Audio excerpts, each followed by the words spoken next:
against the far right, and then we'll just hear from Ameen at the end after that. Thank you. Yeah, an injury to one is an injury to all. And the reason that I'm here on behalf of RAPAR, which stands for Refugee and Asylum Participatory Action Research, that's been going for 25 years, is because Ameen was there right at the very beginning.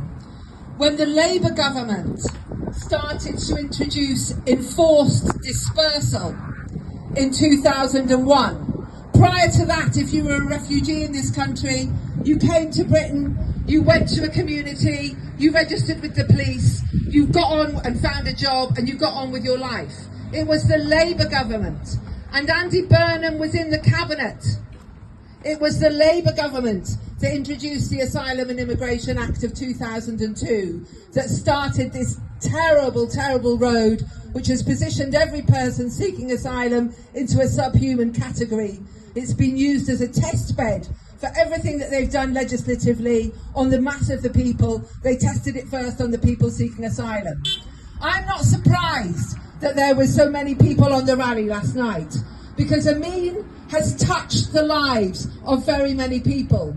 And when in Salford in 2001, young men from Afghanistan got dumped into Salford precinct, into the flats with nothing, and they couldn't speak the language, and the practitioners in Salford didn't know how to deal with them at all. At the time, Ameen was the community safety officer. When RAPAR formed then, based in the university, in the practitioner field with the health workers, community safety, teachers, everything, and the young people, the young men from Afghanistan themselves, that's how RAPAR began. Look on the website. What's her name on the first meeting that was held at Salford Library, Broughton Library? Ameen Hadi. He was there as the community safety officer to talk to those young Afghan men about how they could begin to reach out and find what they needed to find in Salford, but also how they could begin to find out if their family was still alive in Afghanistan. And remember, it's because of people Ameen, it's because of what he brought into that in terms of this community safety infrastructure of Salford. Pretty incredible work. And you go forward, every time there has been an injury to any of the refugee members in RAPAR, who've mounted magnificent campaigns in their own right to expose the pernicious nature of the deep racism that underpins the legislative framework dealing with people seeking asylum in this country. Ameen Hadi has stood there, shoulder to shoulder. And when RAPAR was attacked in 2010, in the lead up to Bolton, we had our offices attacked by the EDL. It was Ameen, along with many other trade unionists, who stood there shoulder to shoulder with us to stop us being criminalised, to stop RAPAR being criminalised, to stop me being criminalised, to stop what is the co-convener of Stand Up to Racism nationally from being criminalised at the time.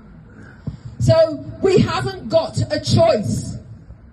An injury to one is an injury to all. And we have to keep on building this so that everybody is left in no uncertain terms that Ameen's future is our future. Ameen's future is the future of every person languishing in a hotel. Later today, I'm going to be sitting down with a man from Sierra Leone. He's been living in a hotel in Manchester for over a year. He's got an 8-month-old baby in one room, in a hotel where the windows can't open. That's the stakes that we're dealing on. And the reason I'm here and no other person from RAPAR is here who's seeking asylum is if they're in a hotel, they're living on £8 a week. How can they get down here? So we've got everything to gain, and we have nothing to lose but our chains. An injury to one is an injury to all. Solidarity with Ameen. Yeah. Thanks very much, Rhetta. I've got Alison from Women